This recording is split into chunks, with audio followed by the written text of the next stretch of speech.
house is an asset or a liability? Before I give you the answer, let me tell you a story about three friends, John, Tom and Harry. All of them work in the same company as sales executives. They have the same salary. They earn 60,000 rupees per month after all the deductions. John comes to office in a car that he bought last year on loan and stays in an apartment he bought on loan.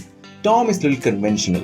He uses public transport and stays in a rented apartment and saves all his money on fixed deposits. On the other hand, Harry comes to the office on a motorcycle he bought recently, and he also stays in a rented apartment like Tom. Harry invests his money on some small businesses he started. Now, what do you think, who is the richest amongst them? And which lifestyle amongst the three resembles the most with yours? Let me tell you who is the richest amongst them. It's Harry. Do you know why?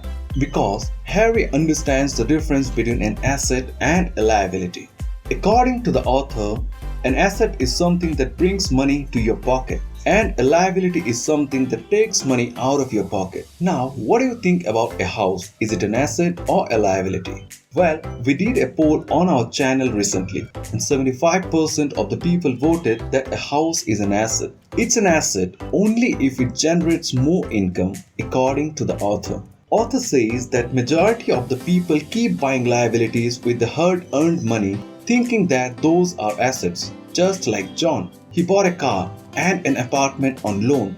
The value of a new car depreciates by 20% after 1 year. The car is not bringing money to his pocket. The same is the house. His house is not bringing any money. He has trapped himself to work until he clears the loan. If he loses his job, he is in big trouble.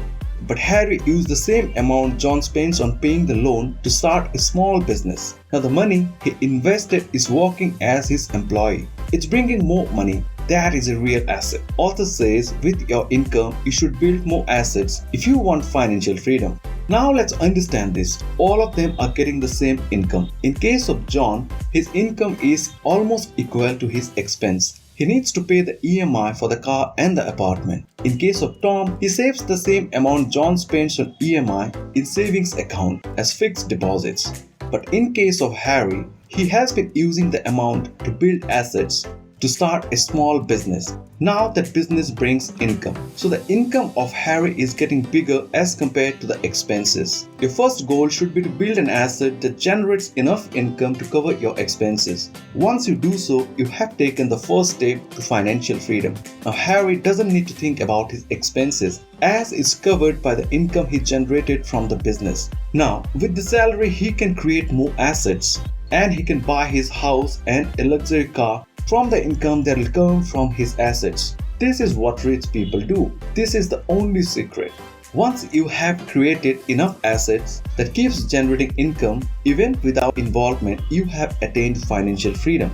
As Warren Buffett said, if you do not find a way to make money while you sleep, you will work until you die. Friends, I hope you understood the difference between asset and liability. I have told you about this great concept from the book Rich Dad and Poor Dad by Robert Kiyosaki. Do like the video as it helps the channel to grow and share this with your friends. And for more such useful videos, subscribe to our channel. Let's end the video with a quote by Tyler Perry who said, "The golden rule is that who has the gold makes the rules." Until next time, keep learning.